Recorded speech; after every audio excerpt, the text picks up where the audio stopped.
係咯，我知道咧，即係伯樂應該喺唔同嘅分享會都見到好多而家年輕人面對嘅困境或者佢哋好憂心嘅問題啦，所以亦都係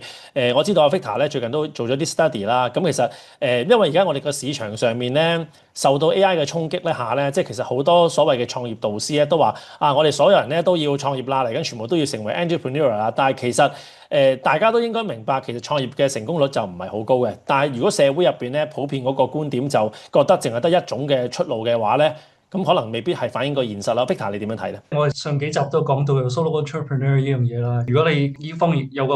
domain expertise 嘅話，可以利用 AI 去將佢配大咗之後，就可以變成一件產品賣俾機構啊，或者係個人服務啊咁樣嘅。但係問題咧，打工係咪真係會冇咗咧？咁又唔係喎，因為其實事實上咧，打工都可以一個出路嚟嘅喎。但係呢樣嘢你要搞清楚嘅就係，你就唔係單純賣時間。如果你係仍然想打工導致財務自由、財富自由嘅話咧，你要考慮到嘅嘢咧係參與值同埋利潤分配呢樣嘢咯。參與值同利潤分配咧就係好似一啲投行啊、銀行啊，佢哋有啲員工福利嘅 option plan 啊、equity option plan 啊，俾作為你個報酬嘅一部分嘅。咁呢啲就係如果當你嘅成績去導致到公司有個股價上邊嘅增長，咁你都有同時咧都會有些少分成咯。只係我頭先所講咧，只係舉例啫。而家基本上好多公司咧都會有呢種 plan，就係話你嘅報酬裏邊 part of 有部分咧係 equity options，有部分咧係 base salary 啊。